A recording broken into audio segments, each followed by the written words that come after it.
I think MySpace Deathcore will take over for sure. I think it's going to be bigger than it was like when you guys were younger. I think it could be even bigger if like we just push that energy, stop messing around and trying to look cool on stage and push that kind of you attitude, in your face attitude. And I think it could definitely get out there because I think that's what people like about it. They kind of like that, like it's so in your face. The breakdowns are obnoxious. There's not like, it's not super technical.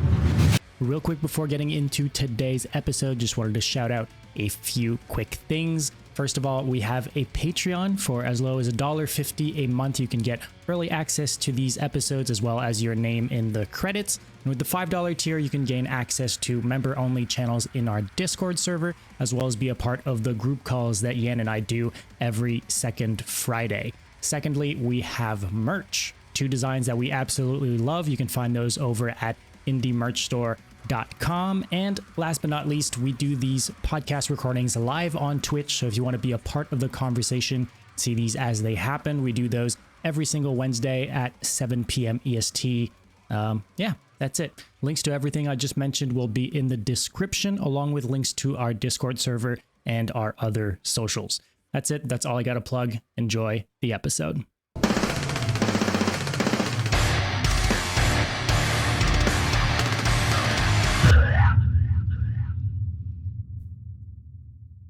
Josh, my man, welcome to the stream. How are you doing, my man? Doing pretty good. How about you guys? Doing great, actually.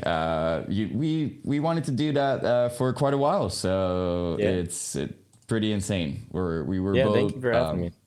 Of course. I mean, you guys are crushing it, and you specifically too. So it's a no-brainer for us. Let's be honest. Thank you, man. It means a lot. You're welcome.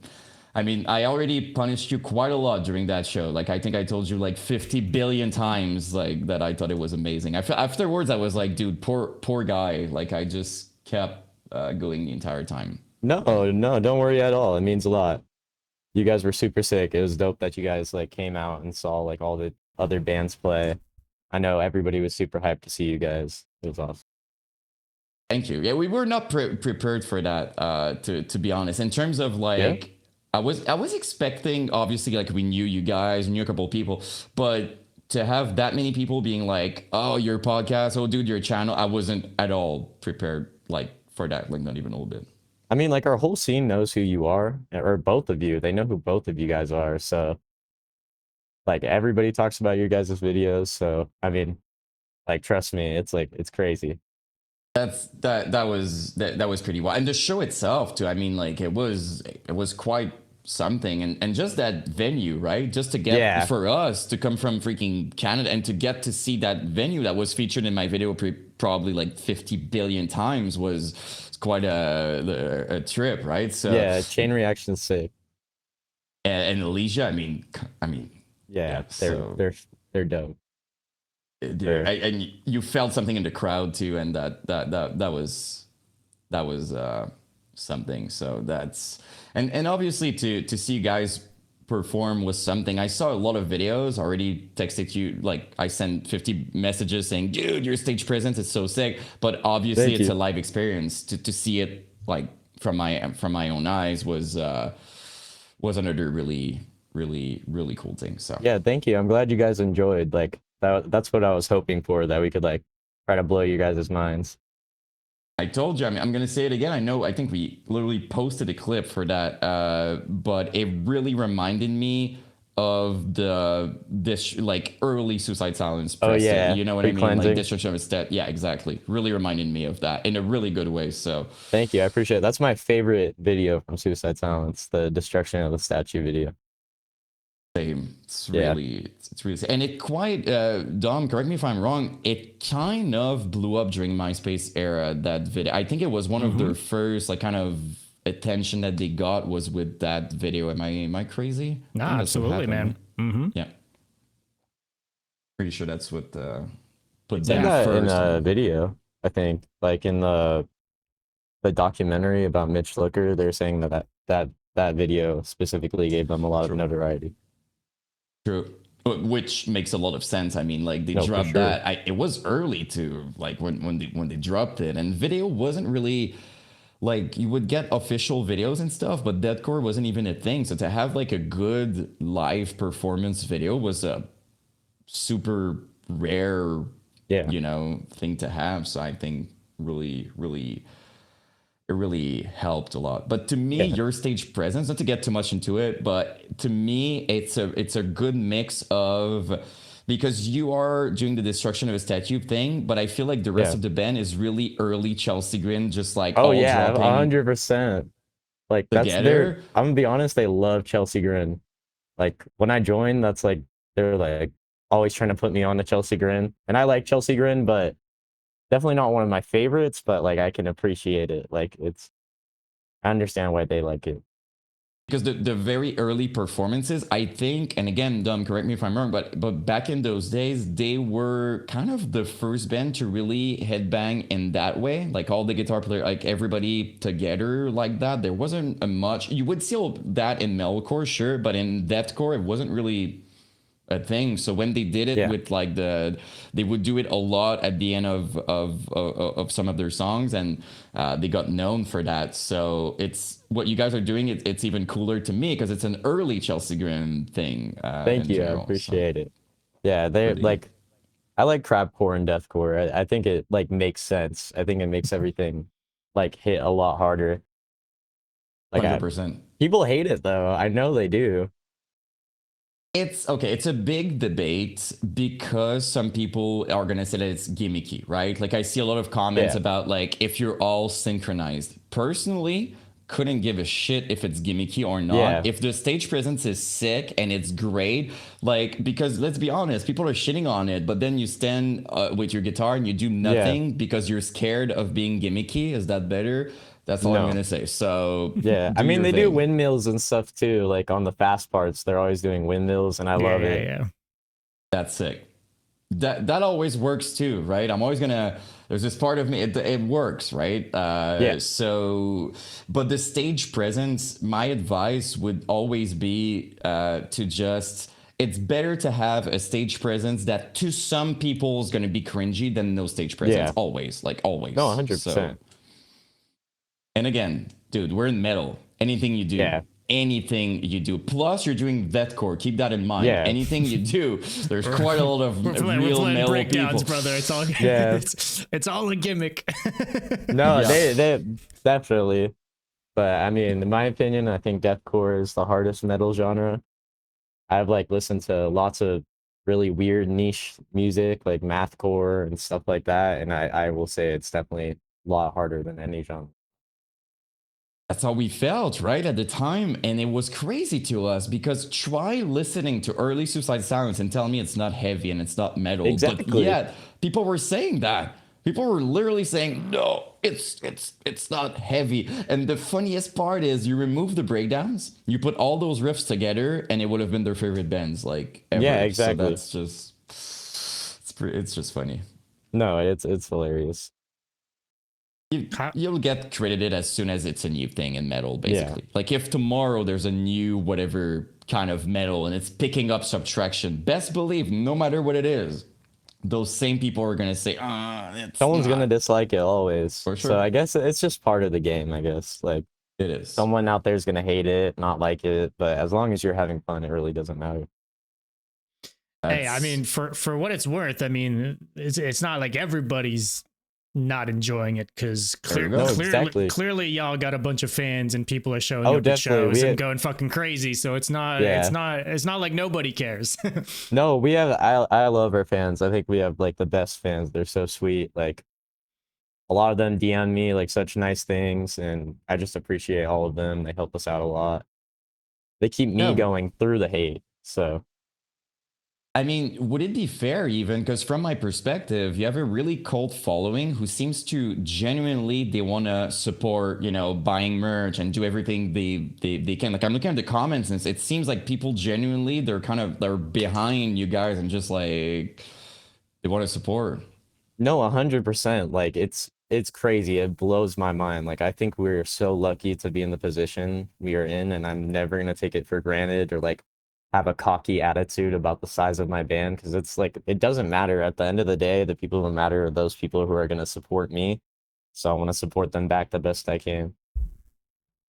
The right mindset to have. And the irony in that, by the way, is by being nice, it's just better for everybody. You're gonna like you even more. It's difficult to support someone who acts like you're nothing, right? Like it's exactly. It's just I don't know. It's just never been my attitude. I never like thought I was better than anybody. I'm no different from anybody else. Good mindset to have, because let's be honest, and not to say like, oh, you're really young or something, but let me tell you, at 16, being in a band like that, and I mean, Dom has toured with a lot of people and stuff. Not everybody at 16 in a band that works really well with a high would have that mindset. I'm just gonna put it right there. Like, I'm sure Dom's gonna agree with that. I don't know. I never understood that attitude, I guess. Like, because I wouldn't like someone who does that. Like, because I've met people in bands way before I made music. I was going to shows at like 13 or maybe younger, and like I went to say, I'm not gonna name drop, but I went to say hi to like this person. They looked at me and just like gave me like this wimpy handshake and didn't even say hi back. And I was like, wow, that's kind of rude. And I was like, and I really liked that band too. Newsflash, it was Yam. It was me, exactly. I went up to Yam, tried to give him a handshake, and I was like, sorry, who were you exactly? Like, who are you again? You know, like I'm the show tonight. I don't really understand. That's my approach with things. That's why I'm surprised that you're not like that. No, but it's really respectable, because again, I don't think it would serve you well to act like negatively and stuff like that. But again, no. I don't think you can. It's hard to picture when you've never been in a position like that, I guess, to see how you would, because it's easy, right? You receive like tons of messages of people being like, oh my God, like you're my favorite this and that. So it would be understandable to me that some people, they don't know how to take it really, and they just kind of shift. But I think it would be ultimately a disservice to the band and to the project and to the fan base. So like all the kids that text me, I'll continuously text the same people who like request me. I'll always respond when they'll like send me videos of them doing vocals, and it's awesome. They'll like send me songs that they made, like vocal covers. It's sick. And all of them are really good too. They're usually better than me asking me for vocal advice. And I'm like, I'm sitting there, I'm like, dude, you don't need my help. So you get the good voicemails. You get the good voice. Not everyone's that lucky. Probably not. No, they're all incredibly talented, and that's what, like, I'm like, why are you asking me? Like, I don't think I should be the person you should ask. Go ask like Dickie Allen. I'm not on that level. And you want to know the funny part? We actually, when we did the podcast with Dickie, it was the funniest thing. He's like, dude, I have no clue. I'm just doing my thing. I don't even know the terms. It was like quite a bit. I get what you mean, because he's really talented. But it's funny sometimes. People really efficient and really good. Even them, they're like, I don't really know exactly what I'm doing. I'm just doing it. Right? No, exactly. They'll ask me how I do something. I'm like, I don't know. I started trying to scream when I was like 13, and then now I'm 16, and I just like slowly got like better over time, I guess. I never watched really vocal tutorial videos or anything. It's kind of a good segue, actually. I would love to talk about your upbringing and how it started for you. If we go back really, like your first, metal come into your life, or something heavier comes in your life. What are we talking here? Well, I got like a background, I guess, of metal music. Cause my mom, Linkin Park. Of course. Oh, one of the best to do it. Yes. You know the Crawling music video? Mm-hmm. Yes. You know the girl that's in it? Yeah, I mean, I don't know the girl, but I remember. That's my mom. Stop. No, I'm not joking. That's my mom. No, I'm not joking. That's my mom. Real. No, I'm being for real. On everything I love, that is my mom. Can we chat, everybody? Can we certify it has the coolest mom? Like, can we just establish that, and then it's I mean, someone in chat earlier said, ask Josh about his mom in the music video. I didn't even. Oh yeah. I didn't even see that. That's insane. She was in an Offspring music video too, but I don't like that music video that much. It was a weird video. Her performance is terrible in that one. Oh no, it's just weird. Like some dude's up on her. I don't like watching it. I'm like, you. Okay, No, okay. but the era was weird. Period. We can just say at that time it was a weird. Like, look at any Oh, new for sure. metal video or pop bar, and you're gonna see basically what it was. You know. Yeah, So, I like the crawling video though. yeah, and That's it's awesome though. So I take it she's always been into heavier music and stuff. Is she kind of like a segue for you into that kind of music, or? Well, definitely like somewhat like my dad always liked like August Burns Red and stuff like that. And like she was part of that. So she showed me Linkin Park when I was really little. And then my older brother, I was like listening to Slipknot heavily at like 5 years old. Like I really liked Slipknot. Okay. And then I kind of strayed away from heavy music until I was like in 7th grade. And then like my brother put on Suicide Silence. Like it was my first time hearing them. And he put like the music video for Unanswered, and like I saw the motorcycles like just like flying across Yeah. like the dirt bikes, and I was like, holy shit.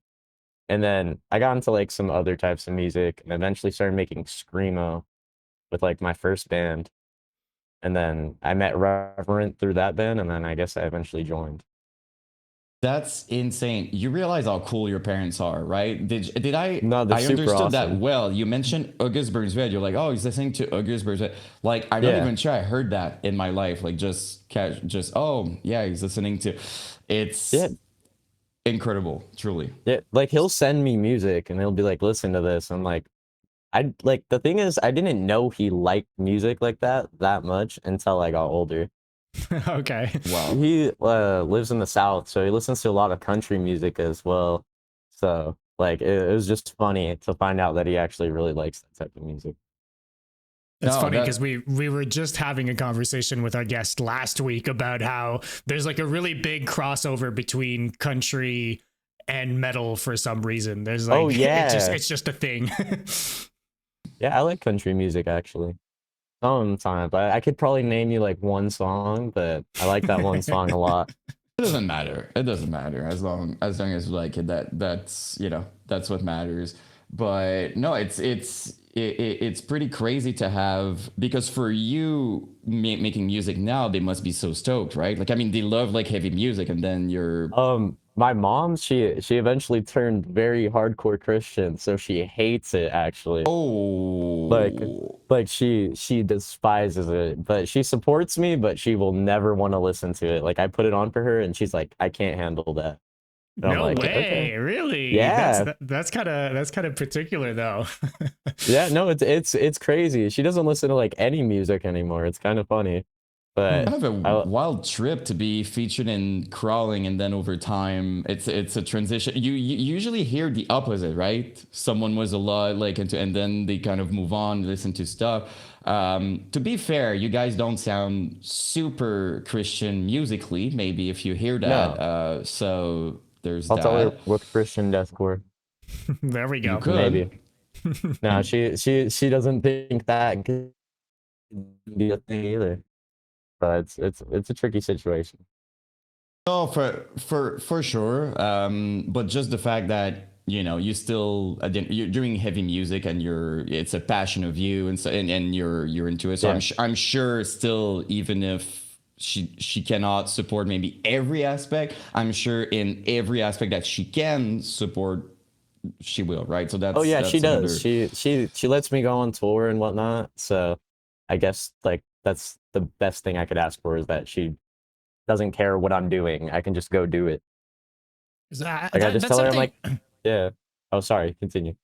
Well, I'd love to tap into that a little bit actually, because it is something too, like being so young and, you know, going on tour, not necessarily just during the summer, right?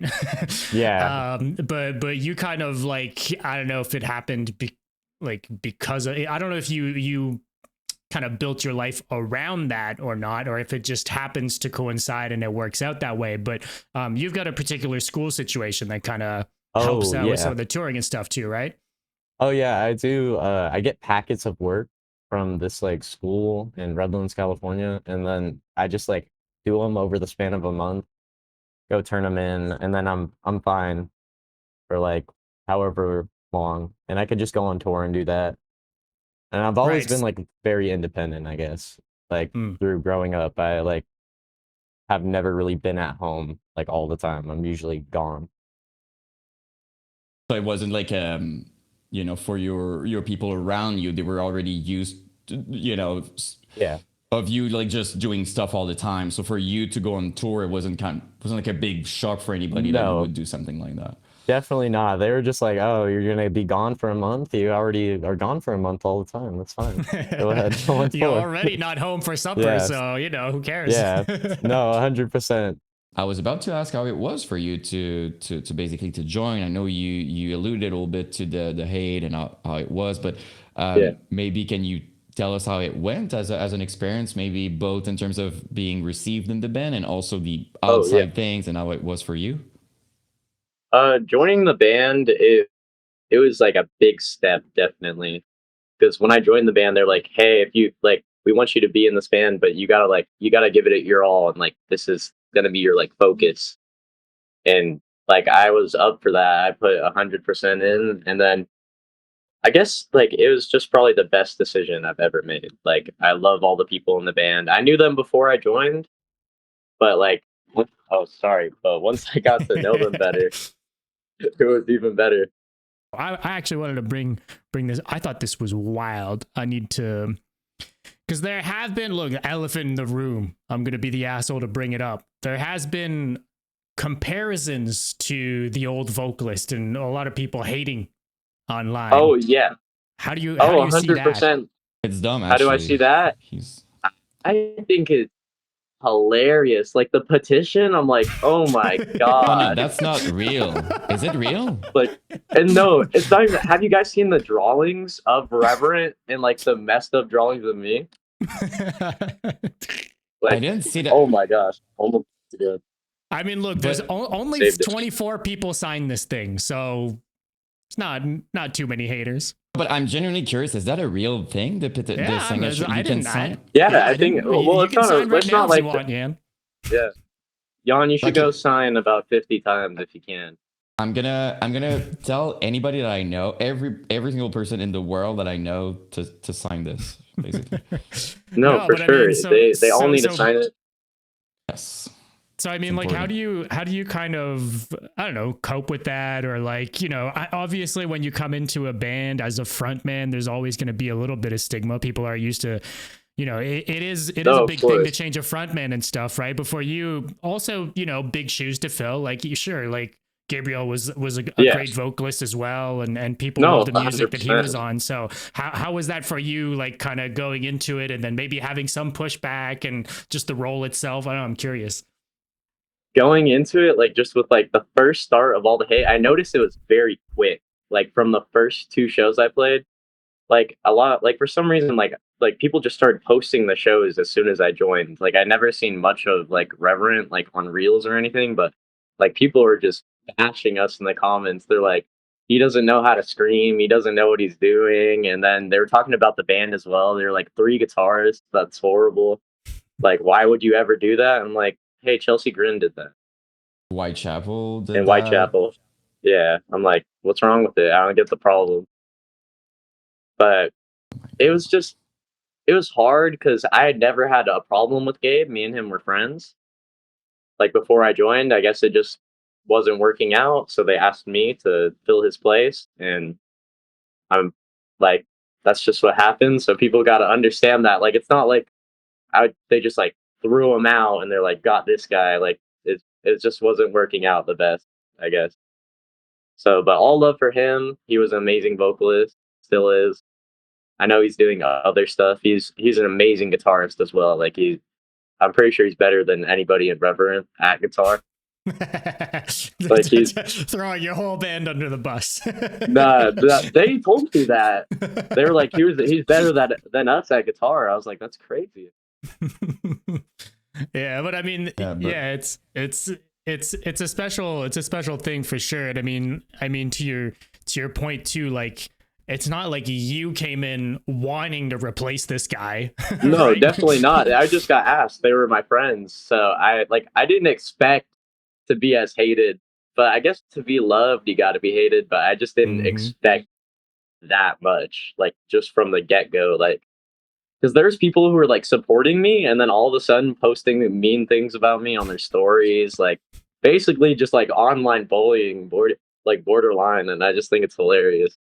Can you imagine though, like on it, like imagine it's your life and it's so important for you that like a band changing vocalist, you're making people like making a petition, you're actively fighting this as if the band after seeing those comments would be like, you know what, it won't work, let's switch it up because Patrick online said that it won't work. Like that's just my old like, what are you doing with your time is my No, question to those 100%. people. I mean, I'm right there with them. Get me out of here. Like, kick me out. Like, what are you? They're messing up already. What are they doing?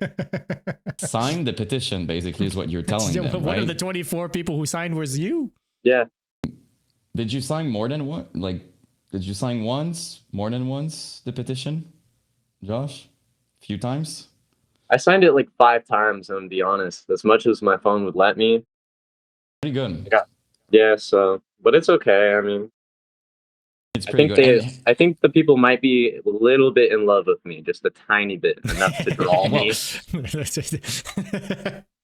You're definitely important. They cannot say that you're not important if they're acting like that. How do we say that? Is a rent free? Yeah. No, Entirely. definitely. And I don't think they understand, like, I'm not even getting mad at the drawings. Like, I think they're hilarious. Like, in all the stuff they say, I think it's, like, funny. Like, You should make a shirt with it, actually. Yeah, it doesn't bother me one bit at all. Like, I think it's, like, it makes me laugh. Like, anytime I see drawings, I'm like, why would you do that? And you want to know the best part of all of this, and I know we have this conversation quite a lot on here, but without even realizing it, ironically, they're helping you guys like crazy in terms of exposure, talking about you guys, helping the band. They're without realizing it, they're even helping you personally. No, 100%. They're like making me grow, like, with the band and making the whole. It's good for the whole band when people are hating. I'd be like, sometimes I will get sad if no one's hating in the comment section. Like, I'll be like, what did I not do this time? There we go. What was it like playing your first show with the band? Awful.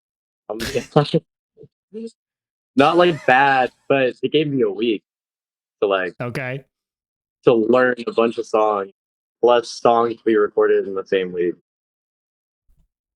So it was just super unprepared, and I was so nervous. It's part of it. Plus, I'm guessing. Do you remember if when you did like the first show, were you already aware of like those, hateful people or whatever, like the comments? Like when you approached the first show, was it already like a part of it, or? No, it wasn't until after that. Like it really got like to the point where it is now. But I guess honestly, it's kind of like simmered out a tiny bit. But maybe not. I just haven't been checking comment section. Well, which is an okay thing. Yeah. It's a healthy, if anything. Yeah. You don't got to go seeking them out. Nope. Definitely not. It will hurt you sometimes. Like, definitely when it first happened, I was definitely like super upset. I was like, am I really that bad?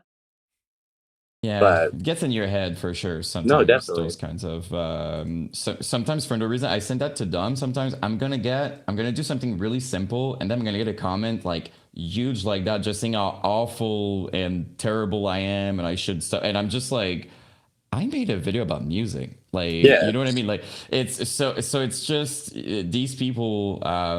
Again, it means you're doing something right. As weird as it sounds, if you trigger some people, or if you go outside of the scene, if you see those people that are like they're not even into deathcore, and yet they're talking about like something's happening at the moment. You definitely. People. The hate's probably the best thing. I think all of it's funny most of the time, and also just helps us get further out there. And because I was about to ask, how was it because we're talking from your perspective, but how was did the band themselves members like kind of expected people to, or were they kind of surprised as well by all of this? Like, do you recall? I never asked them if they expected it, but I know they were definitely super shocked to the extent it got. They felt bad, I guess, to the extent it got. But I mean, I'm tough. I can handle it. Like, it never like deterred me or made me want to like stop making music. I was like, this is a reason to prove them wrong even more and make them more bad. Like, I kind of just want to make them more mad.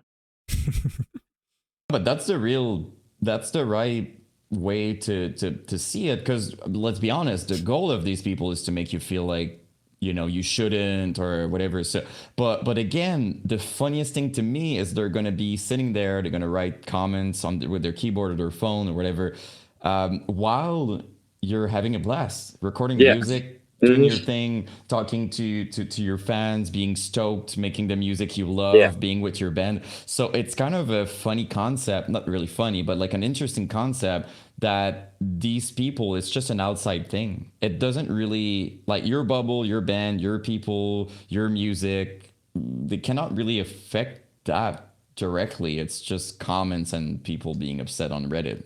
Yeah, it's funny. Like, they can keep on hating it. No problem with me.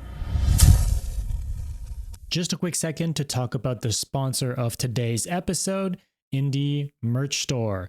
Despised Icon just released another crucial single off of their upcoming new album. Check out the video for Death of an Artist off their upcoming album Shadow Work, as well as previously released single Over My Dead Body featuring Matt Honeycutt of Kublai Khan. Both singles absolutely rule, and we cannot wait for the album.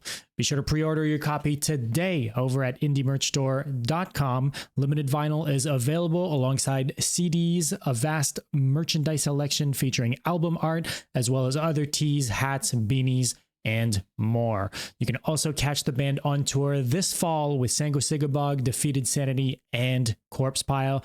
Don't miss out on one of the heaviest tours of the year. Also, Aborted just dropped 5 classic albums from their catalog on vinyl. Secure Global Flatline, Termination Redux, and more, along with reimagined merch designs. Quantities are limited and moving fast, so hit indiemerchstore.com to shop now. You can also catch the band on tour with Cattle Decapitation this fall.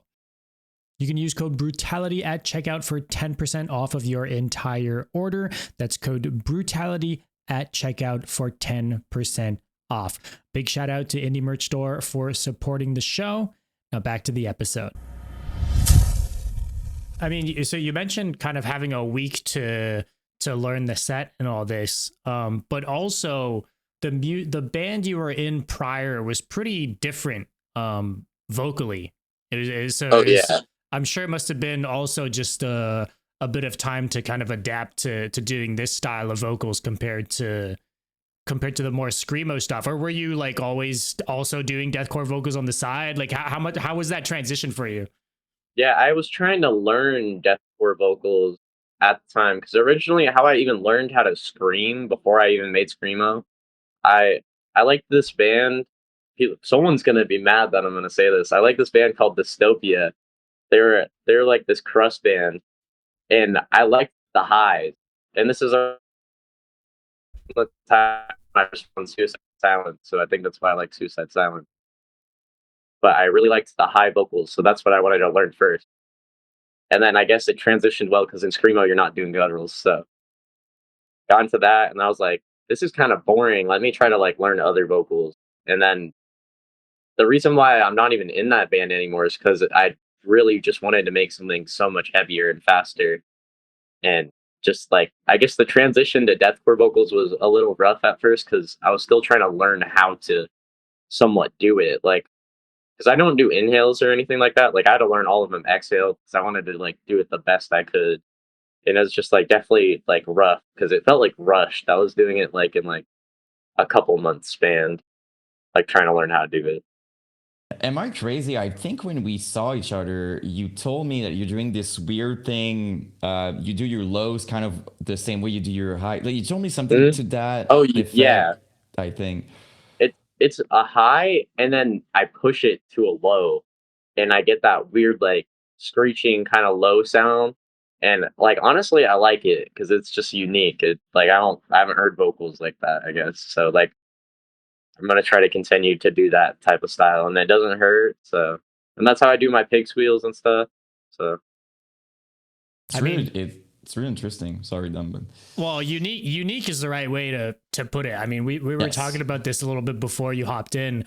How like your lows specifically have a really, they sound like you, and I've never heard lows sound like that. It's kind of surprising to me actually that we haven't really heard that before, because it sounds fucking dope.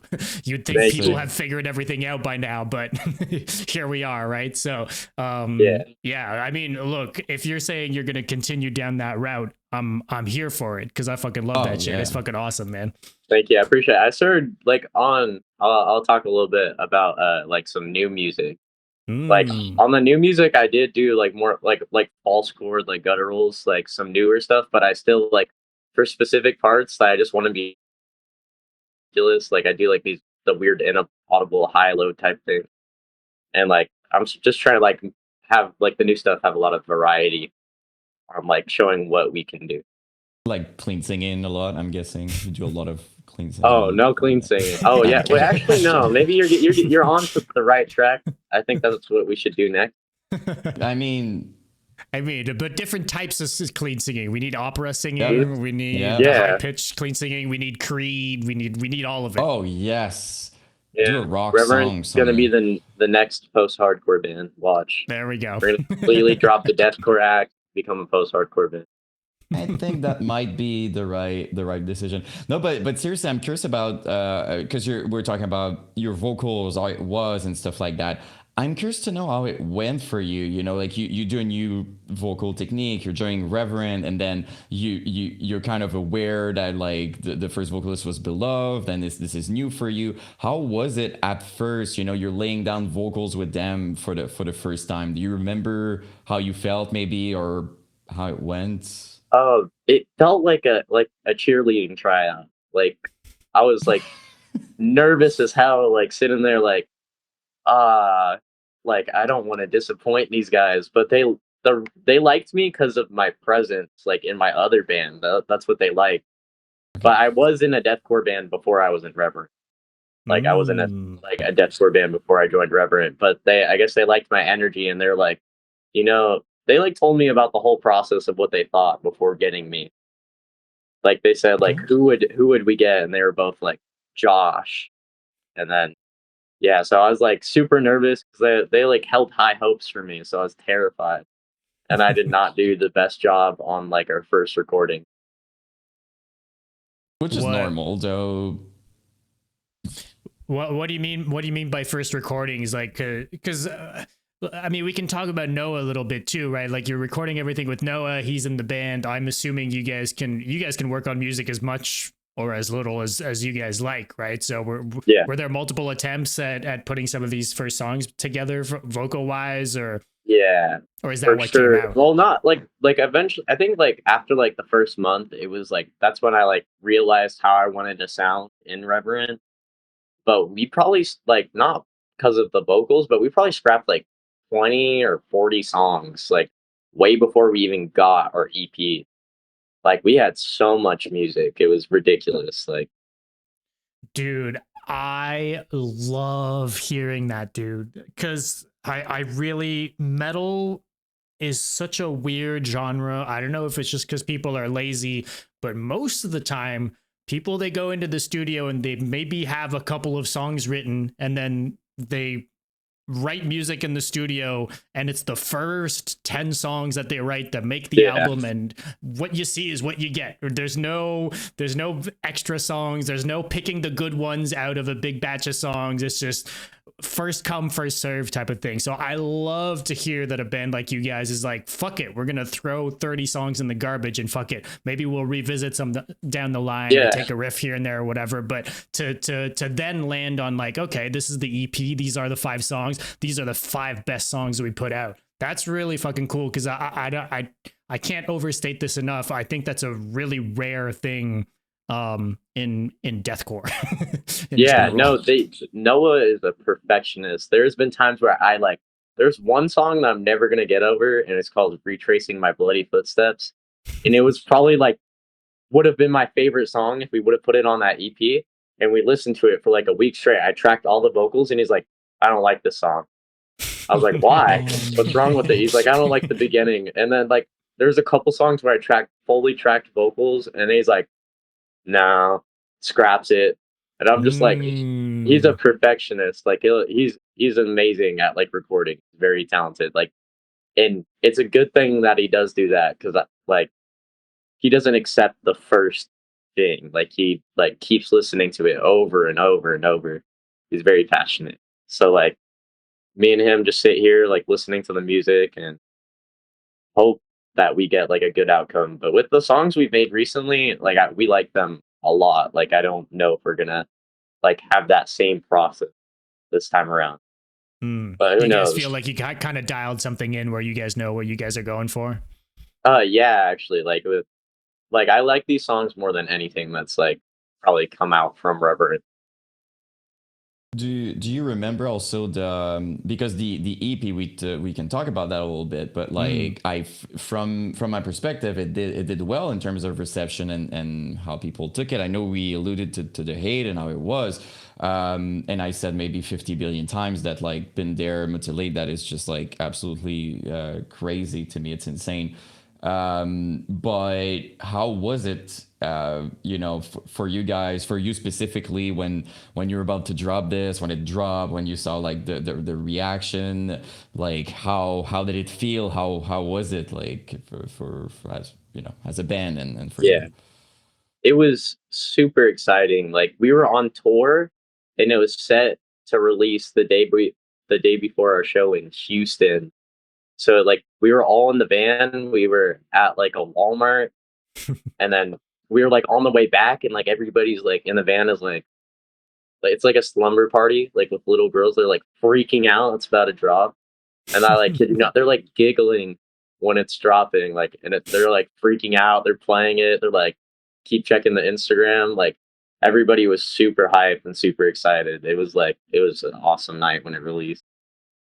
Like we had a pretty good time with that, and I was super excited as well. I was like freaking out in the back. I was so hyped to like finally have like a couple songs out with the band, because like it was so long like with like only a couple songs, and I finally get to play like a lot more songs that I'm actually on. Oh, to be able to play them live and stuff afterwards too. Yeah. It was officially, you know, your time to shine, right? Like that was like the material that would come out, and you would get to, you know, show what you can do. So there, I feel like there's that build up at the same time, right? There's people talking, there's like, oh my god, whatever, and it was your time to just, you know, show your style and stuff. So yeah, that was definitely a big exciting part of it. I was like just like I can't wait to like show people what like I can do with my vocals and like what noises I can make. And then we still need to put out the lyrics, but I had like a good time writing the lyrics out too. Like, but how long has it been? It's only been what, 3 or 4 months now. I think you can get on posting the lyrics. Yeah, no, definitely. We should probably do it now. I bet people are probably wondering why does it sound like he's saying nothing? And I'm curious about the process too, like just real quick to go back to the recording part. I keep talking about, you know, Been There, Mutilate, that, and I think the reason why I like it so much, or at least part of the reason why I like it so much, is the vocal pattern. It's quite catchy the way the way you do it. So can you maybe talk about like your writing process and how you come up with those patterns and, you know, the kind of thing? Me and Noah will sit down and we'll just like talk about it, because I think the best thing you could do is like talk with the person who's producing you, and he's been making deathcore for a lot longer than I have. So I just sit there with him. I'm like, hey, like I give him ideas, he gives me ideas. I'm like, do you think this would sound good like right here or right there? And he throws out ideas, and we just go back and forth. Like the other day we were recording the song, and we were just like just sitting there for like 30 minutes just stuck on parts, and that's kind of how it was like writing that like EP. We're just like sitting there with vocals just stuck on how to like go for it. He's like do those weird noises that like sound like too inaudible to ever make sense. That's like what it was most of the time, like just telling me to make weird noises. To be fair, it worked. So He's got the particular setup for the vocal booth too. I saw, sometimes it's just the blankets, but I saw the behind the couch, Yeah, the couch on the side all the way to the ceiling with extra blankets on each side. yeah. It like, oh my gosh, it was kind of terrifying being in there. I thought the couch might have like crushed me at some point. I was genuinely terrified that that would happen. And it was so crammed in there and uncomfortable because it was against the wall, and like I felt like I was just like in pitch black. Like I have nothing to hold my phone up so I can look at the lyrics. It's just on the floor. And I'm like, hey, hold up, let me read this. And there's been so many times where he just played it while I'm reading it, like ready to record. I'm like, stop. Like, and it was during the summer too, so it was so hot, just being crammed into that area with a blanket thrown over like the couch. Well, I'm. By the way, you just reminded me, like the studio updates and the vlogs and everything. That's a big thing, and that's we're super old, right? So it's coming from our era. It kind of started there. Do you remember like how it kind of came about, and how it was, and the whole idea, and maybe even the experience for you to do that and then to be a part of it? Like, hey, come into this bathroom with me. Oh real yeah. quick. Oh yeah, come here, come to the bathroom. Mario and me, like our guitarist Mario. I think you guys might. Do you know like everybody's name? Yes, Like, can you sir. say We know, name we through a know face? I Mario. mean, we Yes, met. sir. Yeah, Mario. Me and him were friends way before Reverent was even a thing. So that's how I have a connection to them. And me and him used to sit there and watch like tour videos and like vlogs on tour. And we watched Michael Materatona's vlogs with like the DJ and Mikey vlogs. What? Yeah, we would watch Those those. are some Like, deep cuts. yeah, Yes. we'd watch those vlogs way before we like started making them. And then there's this band. I'm sure you guys heard of a Bloodbath in Boston. Yes, hell yeah. They have By name, they yeah, I heard they of have it. studio logs too, and we always thought they were like hilarious, and we wanted to make something like that. That was just funny and kind of stupid, like not taking it too seriously. Like the whole goal is just to like have a good time, and we always wanted to do that by making like a tour vlog. Like we dreamed about going on tour before we did it. So that's kind of how we got like the inspiration to even like go about that. And now you're reminding me, because we're talking about Mike and just like the vlogs and everything, but you also told us, if I recall correctly, that he came at one in your show and he kind of Oh yeah. moshed and stuff. Was that like a mini like full circle thing for you, like just you were watching vlogs and then he's at your show moshing? Like how was that for It was for you? it was Even did some crazy. parts, yeah. It was Yeah, and crazy because I like take a lot of inspiration from him. That's like why I got Gauges. Like, or I guess one Gauge. Okay. My other year is split, but um, that's why I got Gauges, and it was crazy. I was like, I hit him up. I was like, hey, we're gonna play in Jersey. Like, do you want to come to our show and do like vocals with me on like a song? And he chose As He Splits. And it like he was super hyped to be there. He's a super sweet dude, and he moshes hard. He was like messing people up. And it's just super sick to see like someone you look up to like doing that. That's insane. He's a cool dude, and also very good vocalist. I Oh yeah, wanna say he's really good. yeah, His amazing. lows are dope. Oh man, They're ridiculous. Like it's insane. really sick. Oh, that's cool. It's just my brain went there automatically because you say, "Oh, we're watching vlogs." I'm like, dude, he was moshing at your show. That's really cool. Now, I was bringing up the studio updates because that's I don't know, like a missing art nowadays. Like it's not something we see a lot, and it's different because people keep telling me, yeah, but now there's stories, and it's not the same thing. Like a 15-second story of just like a random thing, it's cool, but as opposed to like a full, like you see them recording a bit, like kidding around, like that specific thing is kind of lost, or at least I don't see it a lot nowadays. So Yeah, I it's mean, it gives you a chance to see someone's personality, like not playing music, like just like see what they do normally when they're at the studio or just like in a van, like just like having fun with their friends. Like that's what we want people to see. We want people to get to know us better as people, like through those vlogs and just oh my phone again. Really got to make that add it to the compilation. compilation. Yeah. Yeah. Fortunately, you're not filming the vlogs with that phone in that way. That would Oh be, yeah, that no. would be hard. Fortunately, I'm very grateful that I'm not the person recording. I probably dropped the camera. I'm pretty clumsy. That would make a funny video, but then no vlogs anymore. So that's Yeah, no vlogs. So they got to be careful. I'm pretty clumsy. the other trade-off. No, that's cool, man. It's really cool. How was it playing those two shows with Elysia, however you want to say it? It was super fun, but also super weird to play in front of so many like older people. Like it was just nerve wracking. So we play in front of teenagers all the time and like young adults, but like old heads, we don't know how they're gonna react. Are they gonna hate like the fact that we're like look like old MySpace kids, like making that type of genre? Like it was just like kind of like interesting to see what would happen, but people like actually loved it and appreciated it. And like a lot of people were super nice after we played, and we had a good time. We were super hyped to play in front of Elysia and just like have them watch us and play with those other bands like Goliath. They're super sick. Mm-hmm. Like shout out Goliath Morgoth. is dope. Yeah, shout out Morgoth. He's dope. Like it was super fun.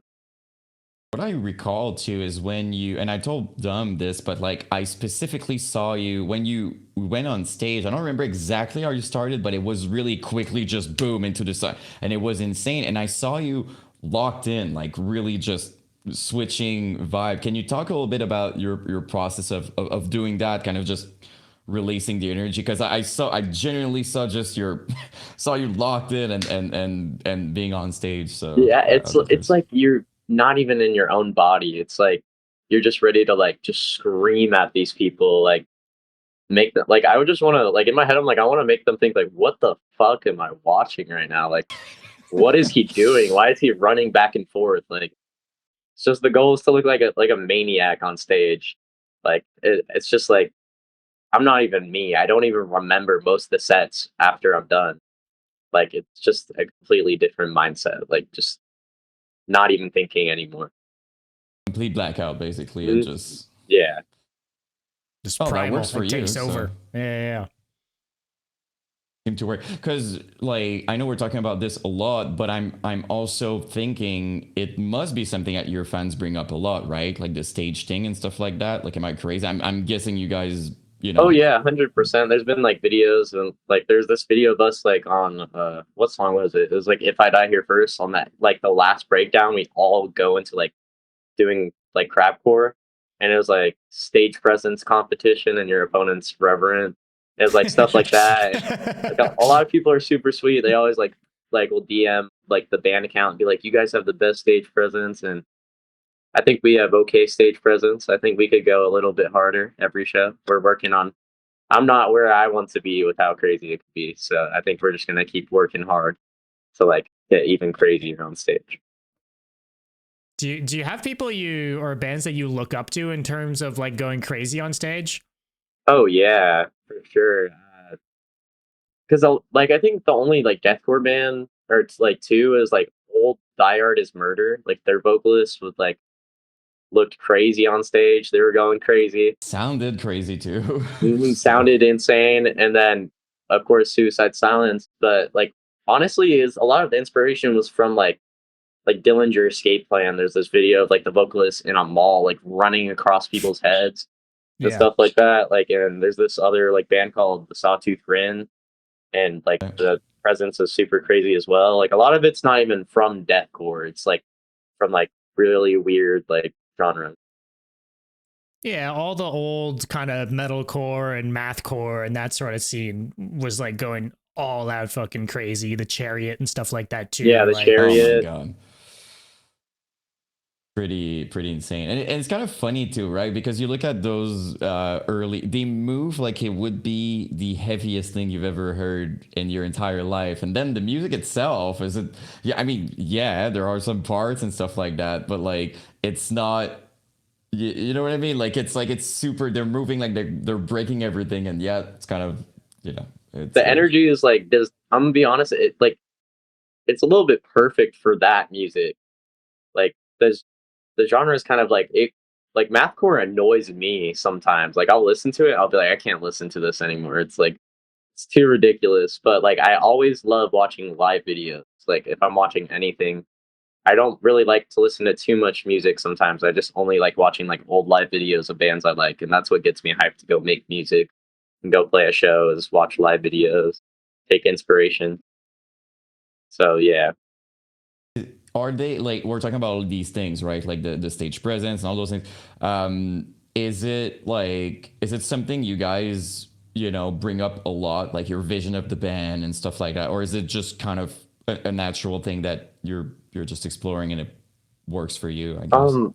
Kind of it gets brung up like during the making of music. We're like, oh, we want this part to have this type of move on it. Like, here's what we're gonna do on this part. Like crabcore or windmills or something like that. Like, but sometimes it's just not talked about. Like we just go on stage and that's what they're doing. They all kind of like know now. They're just synced up, and they kind of just let me do whatever I want. They just like told me they're like, hey, just go crazy, and that's it. It works. It works. It really does, and we know that we saw it. So we got to ask the real questions here. Okay. Which of those two shows with Elysia was the better for you guys? Oh, Chain Reaction. Really? Yeah. Because I saw videos from Midnight Hour, but hey, there's like pros and cons. I was seeing all lights were on. What the fuck is going on there? But, yeah, exactly. But walk me through pros and cons for both shows. Okay, so the cons for the Midnight Hour was that the sound was not the best. I couldn't even hear myself, like, and when I can't hear myself, I get nervous because I don't like. That's when I like lock out of like what I'm doing on stage. I'm like, am I like screaming loud enough? Like, what's going on? And just like the audio is just not the best, and it sometimes makes it less fun when it doesn't sound as good. Sure. Like I don't care how big the crowd is that I'm playing in front of, what they're doing, but I like the way, like I want to get hyped off of like hearing the guitars super loud, clear. Like I get hyped off of the quality of the sound, and at Chain Reaction, the sound's like amazing every time. Shout out their sound guy. He's probably sick because he makes it sound awesome. It did sound really, to be fair, like just I remember, and Dom's gonna remember that too. It was just a sound check, and I was like kind of stoked just hearing like the guitar tones and all that. So I was like, okay, that's gonna be pretty insane. So yeah, like I get hyped off of like how loud the guitars are, like just the music behind me. If I can hear it loud, I'm gonna like have a. That's a bit of a weird one too, because like it's like it's not the same thing that you're not hearing the same thing that the crowd is, right? Because they've got the PA that's like in front of the stage pointing towards the crowd. So for you, it just has to either come from the amps, like you have to be close enough to the amps to be able to hear it loud, or just that the wedges are loud enough that like it makes sense, right? But there is something to like a room being filled with like just a good chug. You're like, oh hell yeah. Oh yeah, for sure. Like there's some shows where there was like a bunch of people and they're like just going crazy, and we're just like, it just like we feed off of that energy that they're giving us. Like we're just gonna go crazy. And I think the crowd was better at Midnight Hour.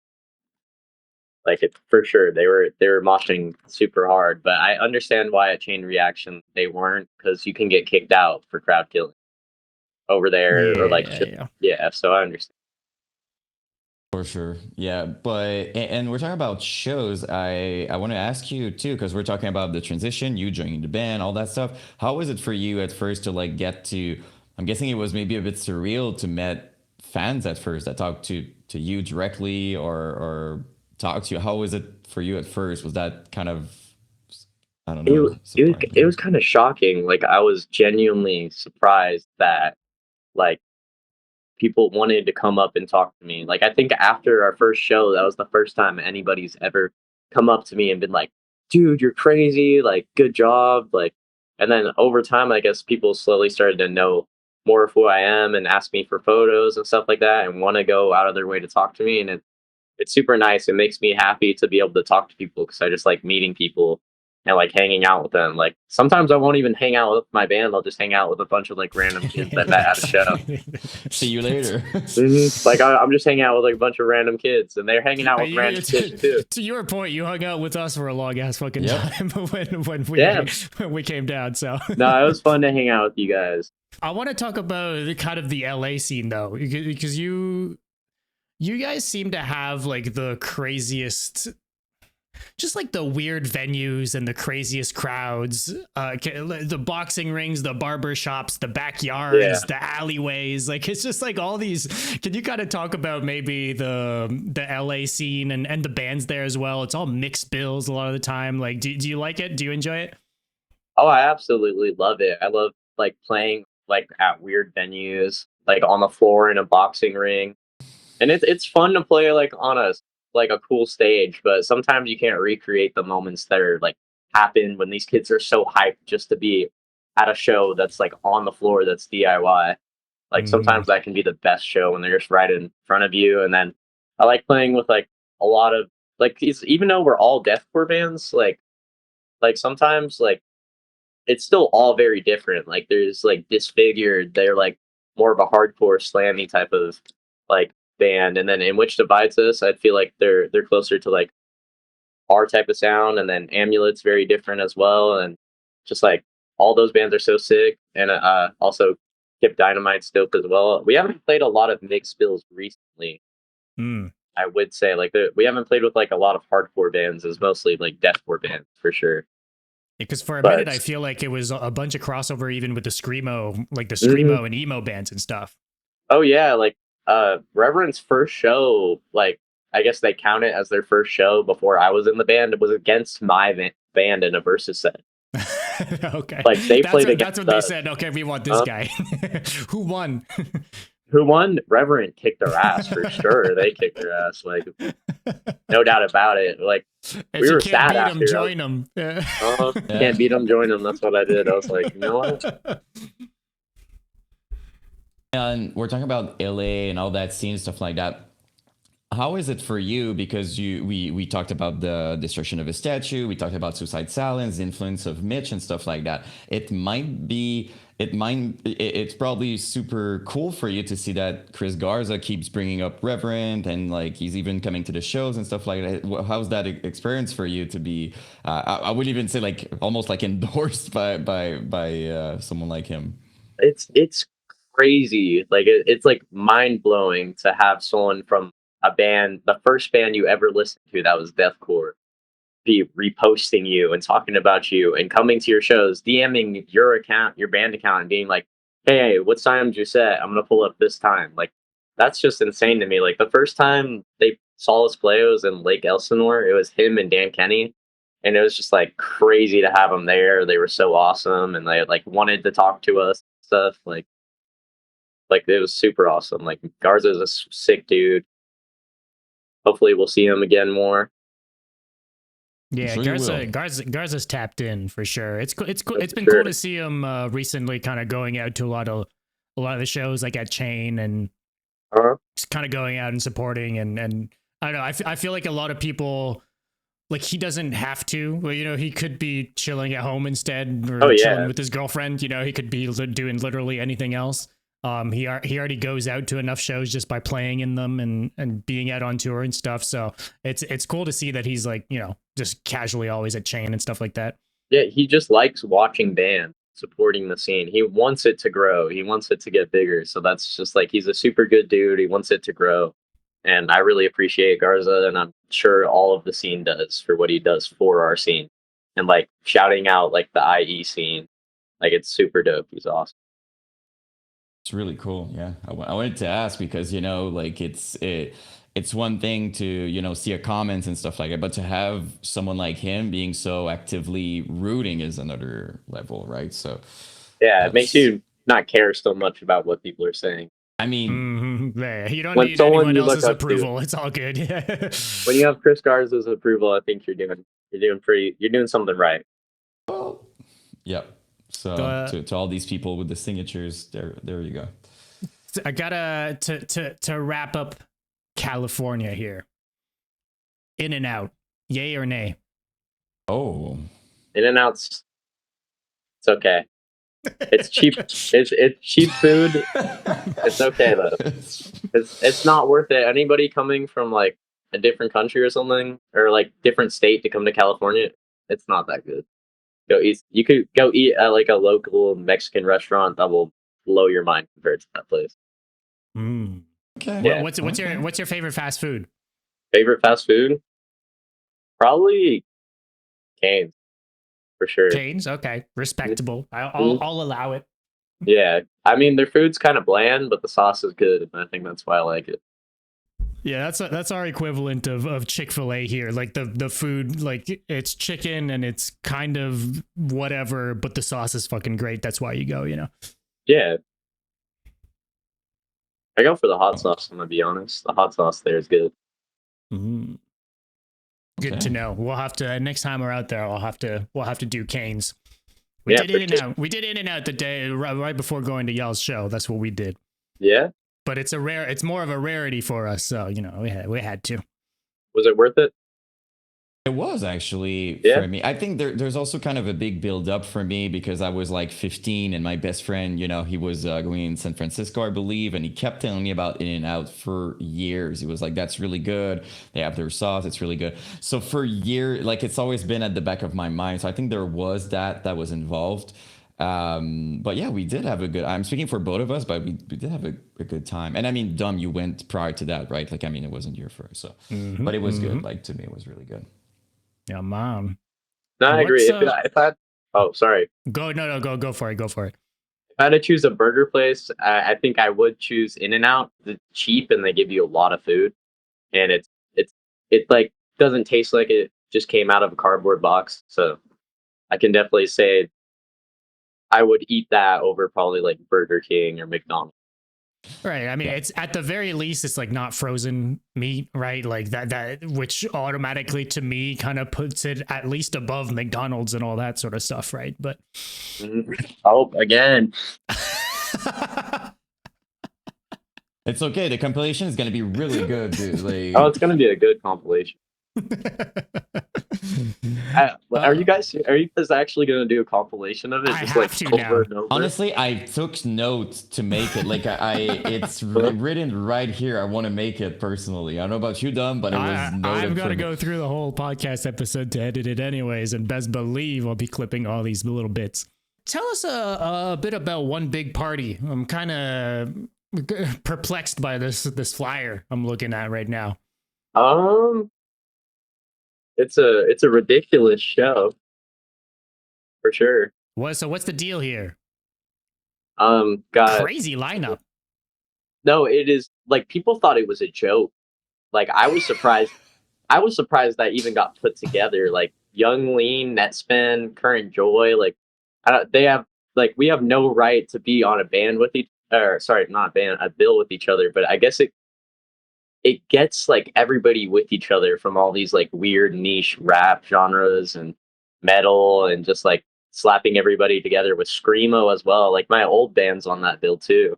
Yeah. So it's just going to be a super interesting like show. It's a Halloween show too, so it's yeah, and like in it doesn't in make which sense. Devices is on it. Victim Blamed is on Oh, it yeah, too. Victim Blamed. You guys. Can't wait to hang out with those guys. They're super fun to hang out with. Are there other, because you know there's so many different style of music. To you personally, and maybe there's not. Is there like certain artists that you, even if they're not deathcore or anything, you kind of like them and you're looking forward to see them perform or not really? I'm looking forward. Because my older brother really likes Young Lean, so I'm looking forward to see Okay.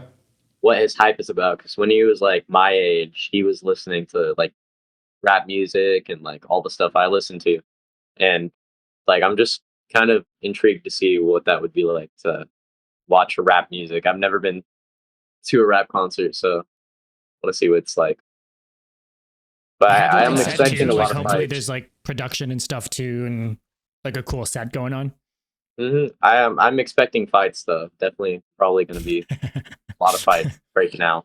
Does not seem like a good idea to have a bunch of kids who've never been smacked in the face by some dude with gloves on and shorts. So Maybe a Well little bit said, of a clash of Yeah, clash of I think crowds there's for probably sure. going to be at least like a couple fights at that show, just between the clash of hardcore kids and then kids that like rap music. A different Yeah. crowd for sure, you know. And It's like that even within metal, so I can't imagine, you know. Yeah, like some people get like I see fights all the time. There's been so many fights during our set, like sets of just like people who are going to the show and knowing what to expect. Like, so I'm just wondering how it's going to be, but I'm really hoping that like our whole hardcore scene can make some new fans from the kids that like rap music and like bring them over to maybe like start looking into new genres and appreciating new genres the same way it could go both ways, like looking into a bunch. I think it's an amazing opportunity to like put all the hardcore scene's music out there. it's always good, I think, those mixed, as weird as it can be sometimes, like there's at least some people that were not aware of your band that now they are, and maybe it starts there and then they listen to it. So They made a whole post, like it was like one of the headliners, Nettspend. It was like Reverent versus Nettspend or something like that. It's funny. I was like, what are they doing? It didn't make a lot of sense. makes people talking, you know. So you're saying that sometimes fights happen. Did it ever, you know, got bad to the point where you say something or you stop something, or never to that?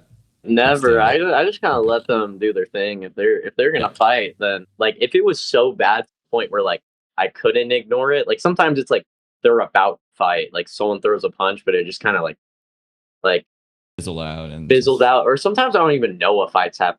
I'm like so locked in on like playing. Like they'll like I'll see videos after and like someone's like, oh, these people started to fight. Like at this one show, I think we got cut short because of how like crazy it was. Like the crowd was being like they were throwing chairs and stuff inside Oh the my venue. It was like a nightclub and they were like throwing chairs and And you people were didn't see any fighting. of the you didn't see any of this while you No, were playing? I didn't. I swear I never saw one person throw a chair. To your credit, you did say that when you perform, it's not you. So I guess that question should be asked to when you switch modes. Then I should ask that version of Josh, and then he would know what happened. I'd be completely heartbroken that someone decided to throw a punch. There we go. It's okay. No, but it's You're not liable. It's okay. It's okay. No, Exactly. I do feel bad sometimes though, because like people need to get that. Like, hey, if you're gonna go to the show, you're gonna get smacked in the face, whether you like it or not. Like, there's a high chance. Like, my ear got ripped at a show. Like, I got socked in the face and it popped.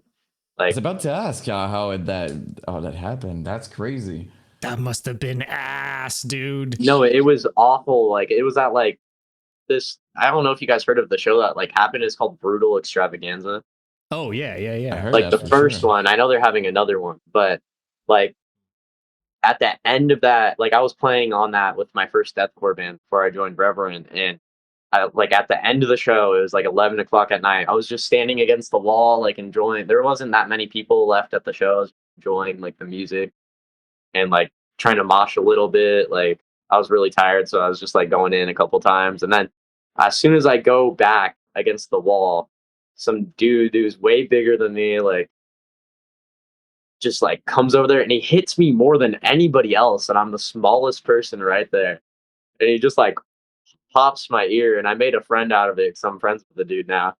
Wow. But like he pops my ear, and I walk up to him. I'm like, "What the fuck? Like, what? Do you see this?" Like I was freaking out a little bit. I was super pissed. But then I like went up to him and I was like, "I'm sorry I reacted that way," and he apologized for like beating the shit out of me against the wall for a second. That's pretty insane, though. I'll be honest. That's kind of crazy. We don't have a lot of that, you know, around here. The funny thing is, I was about to ask how that happened because I used to have like stretched ears, and it was 40 millimeters, and I wish I had like a cool story like yours, but my story is just I'm so stupid that I went too fast, and if you stretch too fast and you don't have enough skin, what happened is like you don't have enough circulation, it can split basically. So Just it on its happened to own. me. So No, the thing yeah. is, I was stupid too because I stretched the ear way too fast and it got pierced in the wrong place. And it was literally like almost holding on by a thread. Yeah. That's it. So- Dude didn't so- punch you. He just looked at you and it No, broke he in just half. looked Yeah. at me and it just like popped. Surprisingly though, even though it was so thin, there was a lot of blood like Yeah, Okay. for sure. coming out. But I remember like that's like your worst fear if you have gauges. Is, like this Yes. year thick. Like I think I could get hit a couple times before it would like completely pop. But like Don't give people any ideas, man. no, don't No. come and don't try to punch my ear if you see me at a show. I'd like don't just aim anywhere else but this ear. Yeah, it's one of those things. You say it's the most terrifying thing. I'm always gonna remember when I started seeing, because what happened when you don't have circulation, it's really scary because at first it's kind of bluish, and at a certain point, I'm not kidding, the skin becomes like black like my shirt, like part of it, and I was like, there's no world in which that's good. Like there's No. no possibilities. Then it's gonna be fine with No. that. I mean, and then, I yeah, guess you it's could have split got up. your ear snipped at the bottom, and they could have just reconnected I it. asked, Really? and the person who basically did my, because I had like a surgery to, that my parents were extremely happy to pay for my ears to be back to normal, but that's another thing. But I did ask for that. I'm like, is there any way to, and he's like, well, with the amount of skin, it's doable, but you're going to be in the same situation most probably pretty soon because you don't have enough skin. Basically, Yeah. it was telling me you're stupid and you did it very wrong, so that's why you're here. So that's You know what's funny? When I was with my girlfriend one day, I was watching your videos while I was at her house, and I was looking at your ears, and I was like, he got his ears fixed for sure. Like, and I was right. Like, and I was You like, I were? was like, no way, I was right. It was before I even had stretched ears. I was like, he for sure had gauges, and like something just happened. Yeah, and I'm not kidding. Like, I really like. I'm not one of those who's like, a lot of people just removed it because they thought it. But if it didn't happen, I would have it right now. Never stop. Like personally, never. Like my goal size was Ricky Hoover. Like I wanted those stretches. Huge I was gauges. crazy, dude. I did scalpel work like without, and I could feel anything. They just cut open my ear like that, and then they popped open another silicone stretch. I was insane. Wait, how Not big a- did they scalpel your ear to? I was at like it was almost double. So I was at like I think 18 millimeters when I went in, and when I got out, I was at like 28, I think, or something, like Damn, 10 that's millimeters crazy. or even, yeah, they really cut. And the weirdest part of that story is I didn't know he would do that. I just said, please get me to the higher, which is very stupid. Please never do that. I said, like, get me to the highest size that I can possibly be. And I'm always going to remember his question. He said, are you tolerant to the pain? And as an idiot, I'm like, I am.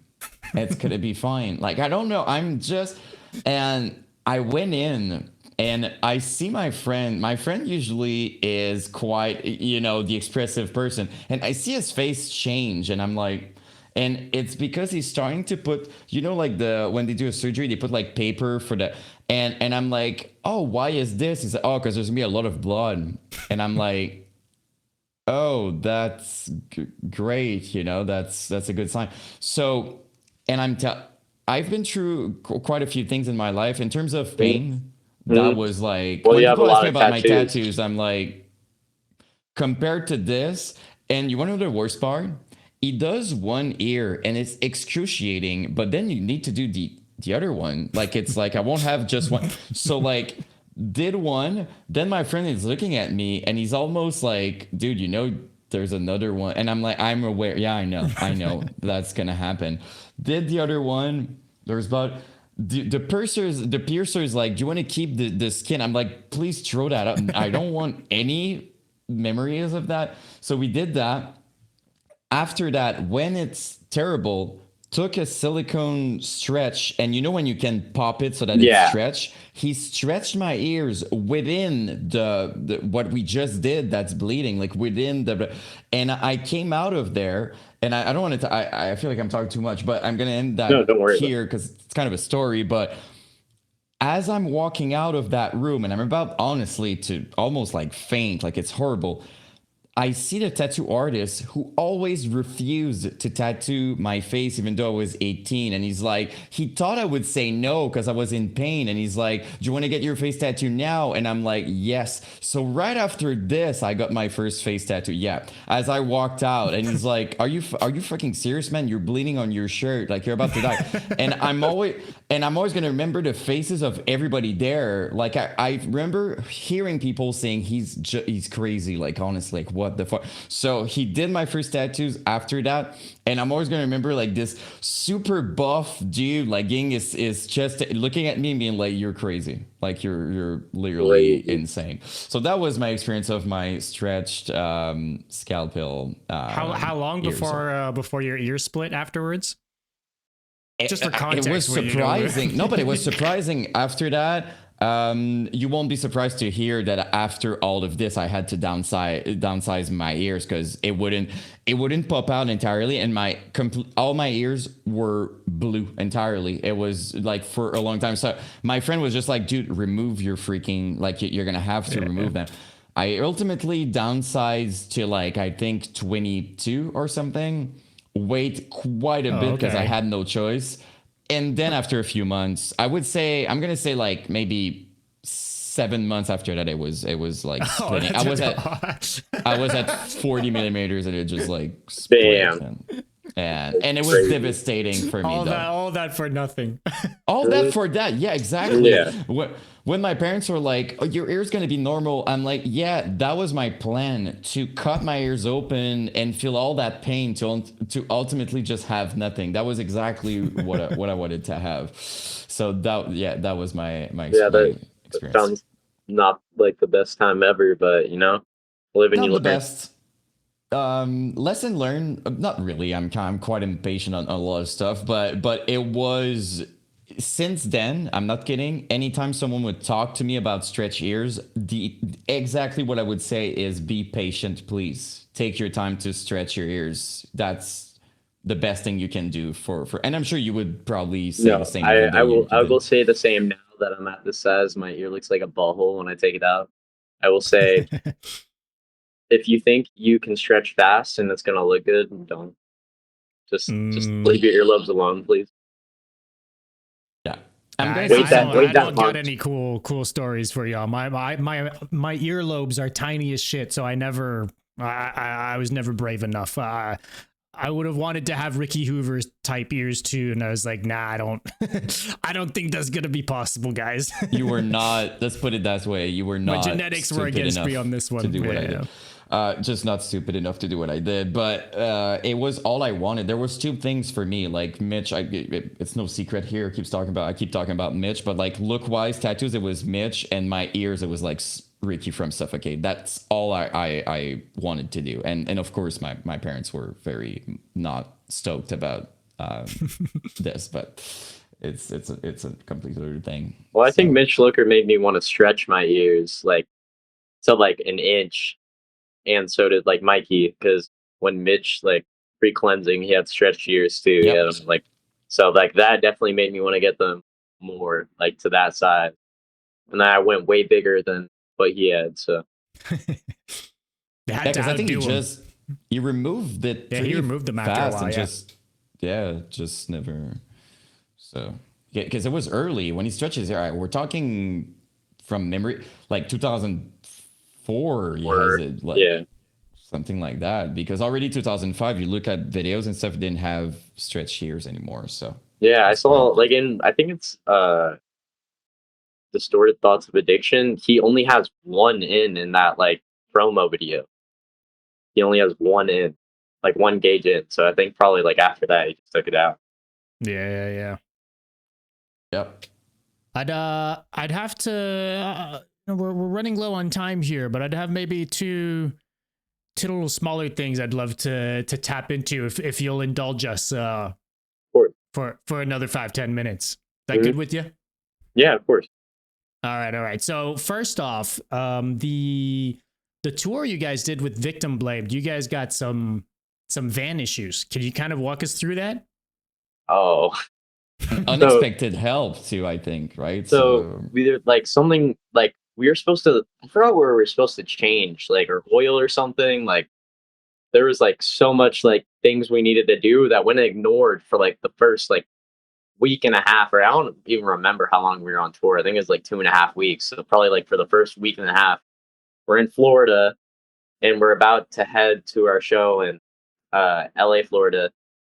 And like at 30 minutes in, like the band's like it's tweaking. Like there's just something wrong. And then we stop and he's like Austin, our guitarist, he's like, I think if there's something wrong with the coolant. And I was like, maybe you could drive it, which definitely not. And definitely do not drive. But like, I remember my guitarist for my first band, he was having a coolant problem and he kept driving his car like for like weeks. And I don't know how his car didn't like completely like break down, but like that, I told him, and then Noah called his parents because it's his parents' van that we use because they're so awesome and they bought a van for him so we could go tour. And he calls his parents, and his dad like owns a trucking company and stuff, so he knows about cars. And he's like, "Do not fucking drive coolant like when the coolant's like leaking." And then we were like, "Oh shit, what do we do?" And then they're like, "Josh, stand out front of the van because we will literally have no money to like sleep anywhere if we like get this. So we would like need to like be able to like pay back what we're paying for the van." And we like, luckily we have like the sickest fans ever who like gave us like $1,500 to like continue to go play for all these people. Like I love our fans so much. They're so awesome for that. Like I wish I could express it like with all my heart. Like they're so awesome for helping us. But they told me to stand out in front of the van and go like that. And for the GoFundMe. And we like Victim Blame came to pick us up in their van, and they picked up like 4 of us, and then we left Noah and Austin there for like probably like 2 hours, and they somehow figured out how to go to like get like someone to tow it, and it wasn't super expensive, and he took them to a shop and they got it out the same day and made it to the show right before us. So it's just hilarious. And there's a lot of other things that happen on tour that are also just like funny. I mean, we're here for it. What else happened on this tour? So I think we're in like North Carolina, and I was sick halfway through the tour. Like we were all sick. So they had these big Nyquil pills. They were like literally a shit you not like that fat. And like we're driving, and I grab it. I'm like, for some reason in my head, I don't think I need that much water. And I pop it and I swallow it, and I just feel it get stuck. Like, and I'm over here, I'm like, and then I'm like, I'm joking. And then Austin's like, what the fuck are you guys doing? Help him. Because he's driving. And everybody's laughing at me because I'm choking, and they're not helping me. And then finally my drummer, he's a nurse. He comes up behind me and just starts slapping me on the back repeatedly. And then the pill, like I throw up in my mouth and it shoots like a projectile and hits the van like so hard. And I'm like so pissed. I'm like, why didn't you guys help me? And they're like, we thought you were like being dramatic, like just being weird. That like I'm a little weirdo. I do stuff like that, like just like weird voices and whatnot. But they're like our Austin was freaking out. He was like, what are you It was like a mom like freaking out over her child. Like it was hilarious. So you almost died basically. No, I almost died, and my thoughts were like, holy shit, I'm gonna die in this van. Like if there was any place I wanted to die, it would have never been here in this dirty van. Doing the coolest thing ever, which is taking a NyQuil pill. Yeah, like taking the NyQuil pill, that's the way to go out. Like I would have been so sad if that was on the autopsy that I died from the NyQuil pill. Yeah. That's your story on tour, and people are like, "Oh, what happened?" You know, like during the tour, a pill happened. That's I mean, maybe it would have made them more popular. Hey, who knows? Who knows? And I was like, take a picture. If I would have died that way, you guys take a picture of me, okay? And you use it as the next album cover. There we Like go. some like mayhem That's style. clever. Yeah, something like that. You guys drove all the way back from New York from that last show? Yeah, Just yeah. straight back to Cali? Just straight back. We literally like the same night after our set, we drove all the way to where did we go? Oh, like where did we go? Sorry, I'm trying to remember what it's called. Somewhere in the south. Some state in the south. We made it to there and we spent the night at Austin's dad's house. And we like Okay. had a nice time. We were shooting off fireworks in the backyard. We had like a 1-day break. And then like at like 2:00 the next day, we finally leave. And we like haul ass to California. Like literally like we don't stop driving at all. Like we literally like I think it was like how many hours was it? It was like 24 hours we drove for like 24 hours straight. Yeah, Like, I mean, just from switching off. Missouri. Because like Yeah, from oh, yeah, here, for which is like maybe 6 hours from New York, we're like, I don't know, like a 45 hours drive away from Cali.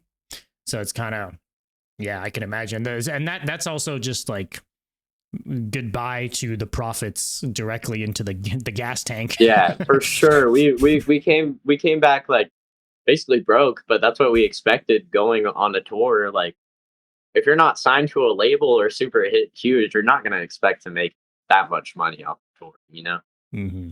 So like I just went there because I wanted to go on tour. Like we weren't worried about how much we were gonna make. We just wanted to have a good time, play in front of people, make some new fans, and I think that's what we did. We had a good time doing. You guys played with a lot of cool like other bands in the revival too on that run, right? A couple like that, like I really knew about. We played with Execution. Yeah, They're hell super yeah. sick. I love Execution. They're dope. Are they still at Noah's? Is that still a thing right now? Or did they just leave? They just left. Like they left like not too long, like a day ago. They left like yesterday. Yeah. Because I saw you were hanging out with them not too long ago. Yeah, I so was hanging out with them. I went to go do like a guest vocals at their show they had over here, and I got to hang out with them. They're super dope, super talented. If there's anybody in here that doesn't know them, go check them out immediately. They're literally like they're next up for sure.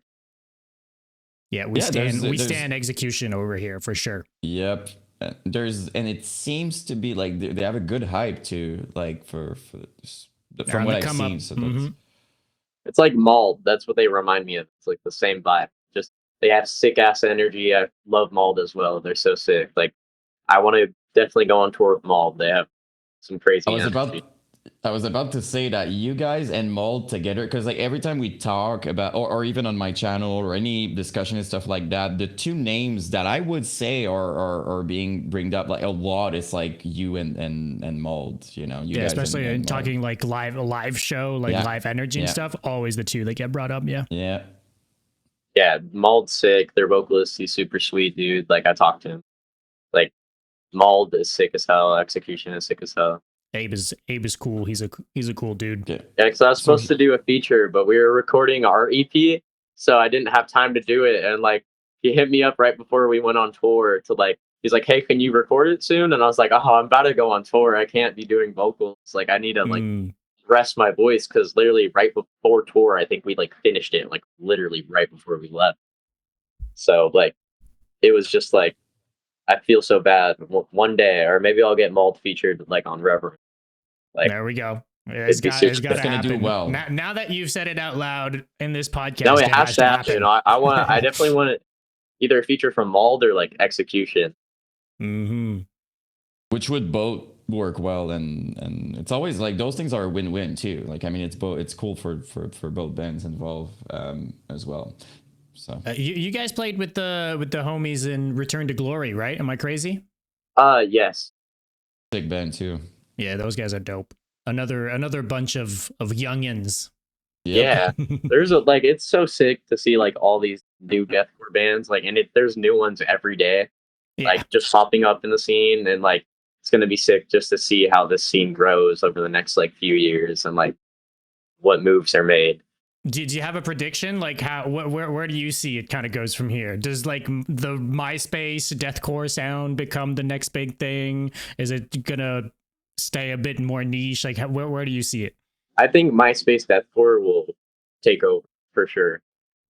I think it's going to be bigger than it was like when you guys were younger. I think it could be even bigger if like we just push that energy, stop messing around and trying to look cool on stage and push that kind of fuck you attitude, in your face attitude. And I think it could definitely get out there because I think that's what people like about it. They kind of like that, like it's so in your face. The breakdowns are obnoxious. There's not like, it's not super technical. Even though I think modern deathcore is sick too. I think like Lorna Shore is sick. They're great. I mean, we keep having the discussion about modern deathcore and stuff like that, but there's no denying that a band like Lorna Shore, what sometimes throw a shadow on a band is because when you get copied so much and there's, you know, so many people trying to sound like something, but there's no denying that these dudes are absolutely they're incredible. Crazy. Like anybody who tries to like crap on Lorna Shore that likes MySpace deathcore or stuff like that, like you can, even if you don't like a genre of music, if someone's big, you can at least go out of your way to appreciate what they're accomplishing. So there's no room for hate in our scene. We're trying to grow it. We're not trying to keep it super niche. We want to like get this out to the world. We want to show people what heavy music can do. We want heavy music to be like something great. Say it louder for the people in the back, man.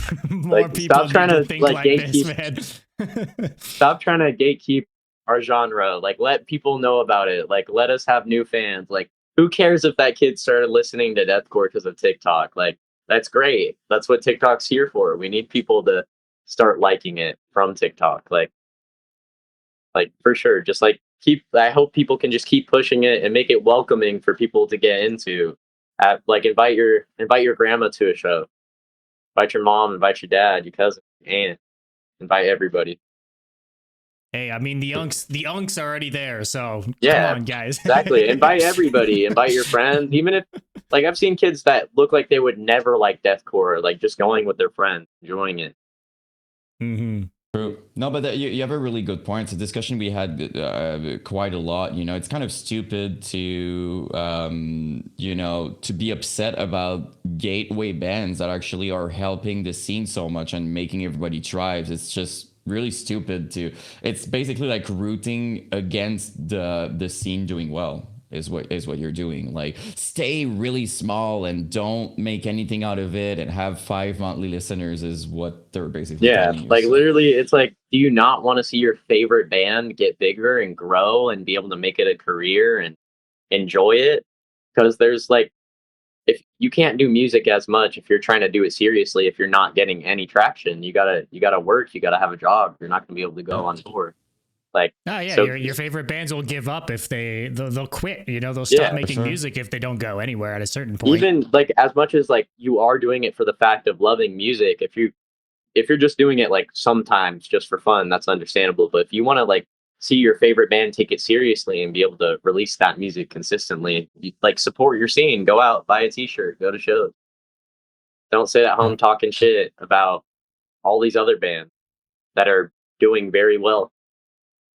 It's pretty crazy. No, but it's pretty crazy though. You have those specific fans that like love a band, right? And then the band has their moment and then it works and then they turn on them and they're like, it sucks now and stuff like that. You were rooting for them for years, like just like, oh, that's my band and stuff like that. And when they make it and it's great, it's their moment, you turn on them and you're like, oh, I love the classic coping excuse is, well, the show tickets now are unaffordable. Unaffordable. Something like, okay. Even though we're not that big, it's crazy how much hate we've gotten from people that originally supported us. Like I've seen these kids that will text me and be like so hyped, like, dude, I love your band. And then like as soon as we slowly started getting like more traction, we're nowhere near making it, but we're trying. And these kids will like be like, Reverent sucks.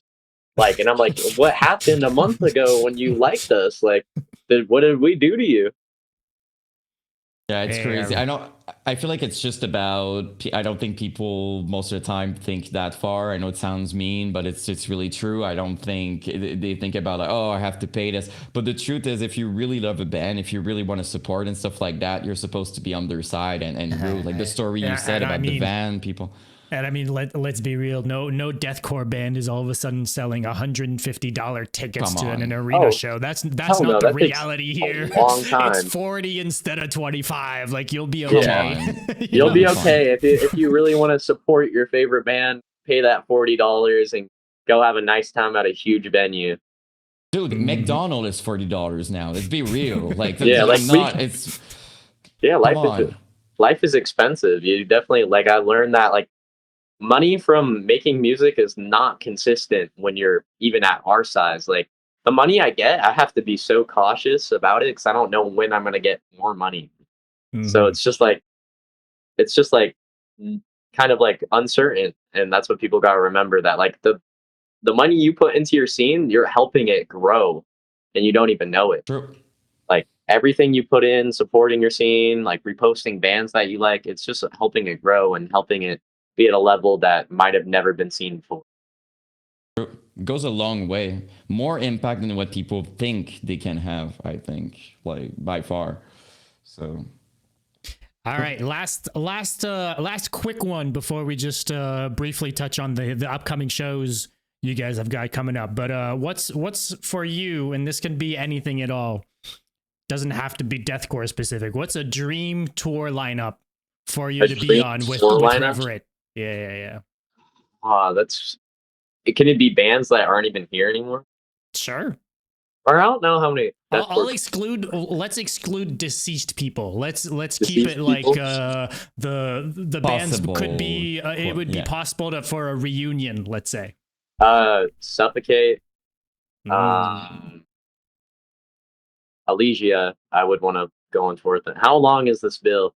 I mean, as long as you want it to be. As long all as right, let's do it like 5 bands. Sure. Dired is Murder. Okay. Goliath. They're super hard. And probably Disfigured. Like a new band that I would like to play with. And that's my favorite band to play with. Bring out the homies. Hell yeah. Bring out the homies. I'm gonna throw it out there, but what someday needs to happen is REV3RENT, Mauled, Girl of Glass, and put at the top Psycho Frame headlining the whole thing. And that would be so sick to do. That would be 100%. Like, I'd be down, make it happen, world. Sell Psycho Frame, sell Girl of Glass, and Mauled. There we go. And it would do so, like, it would obviously do extremely well. Like, there's no way that it's not doing extremely well. So yeah, like, there's so many lineups that, like, I would just like to see, like, on its own without us even playing. So, like, yes, sir. So what do you guys, we can kind of wrap it up with this. You guys have a few shows lined up. You've got that show with All Shall Perish. You're doing another off show with Girl of Glass. You got One Big Party. Christmas Burns Red just got announced too, with these guys on it. Talk to me about some of these shows. That is insane. Yeah, so the one with Girl of Glass, obviously, I'm super excited for. Like, I used to listen to Girl of Glass a lot, still do sometimes.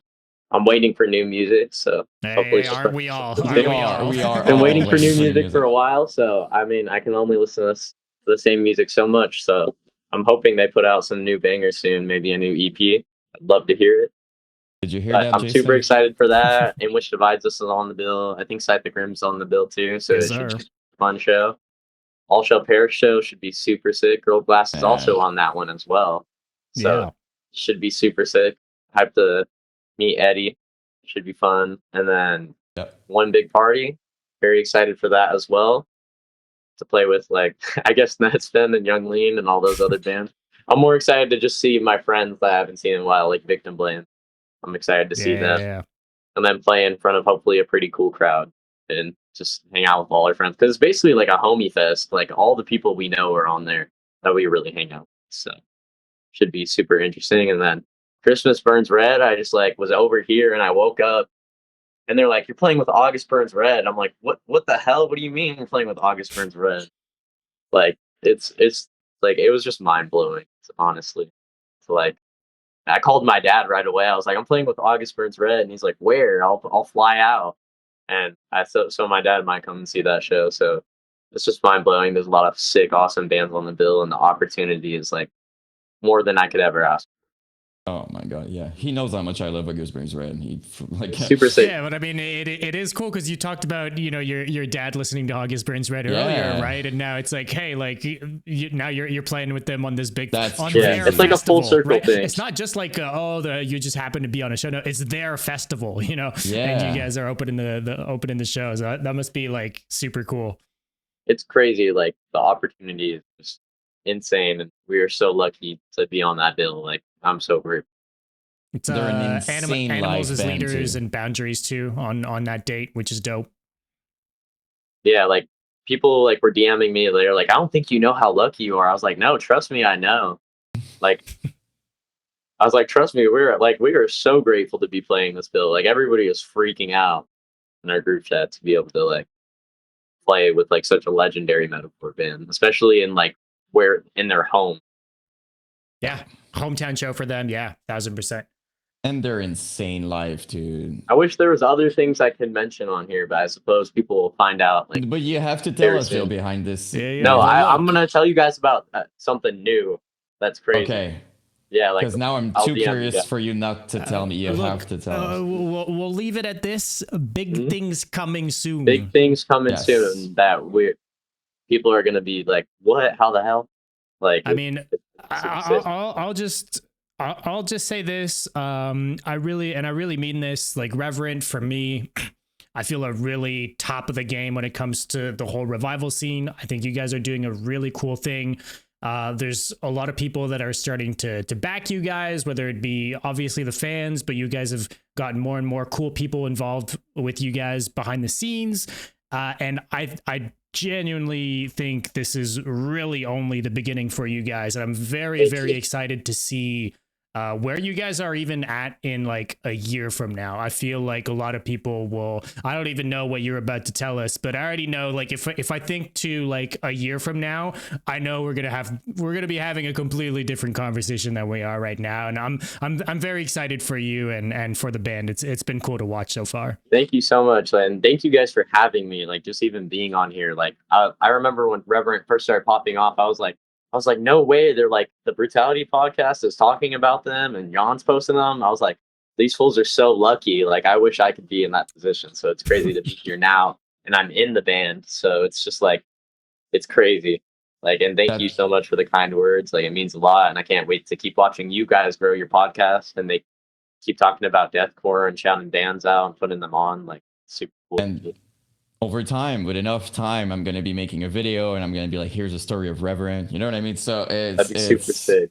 Yeah, I'm going to have like no hair or gray hair and I'm going to be talking about.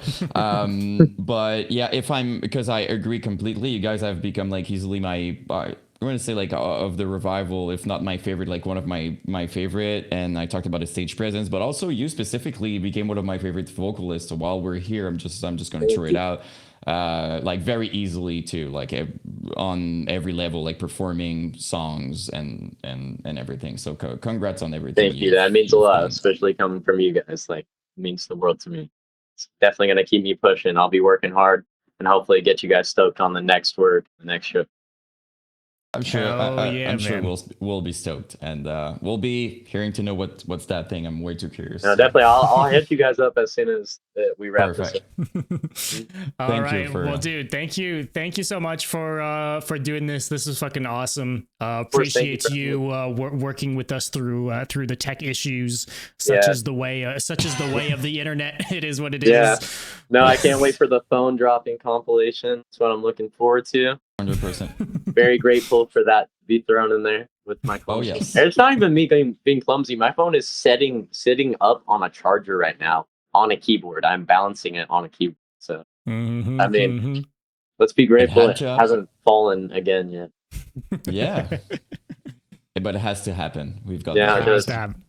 Makes the world go round. This phone falling. Yes, Exactly. sir. Well, dude, we'll let you get on with your night. Again, thank you so much, and we'll be in touch, my man. All right, thank you so much for having me. You guys have a lovely night. If you made it to the end of this episode, thank you for watching. And hey, while you're here, hit that subscribe or follow button and a review. If you're watching or listening on a podcast platform, it would mean the world, and it helps out more than you know. A big thank you as well to all of our supporters over on Patreon and on Twitch.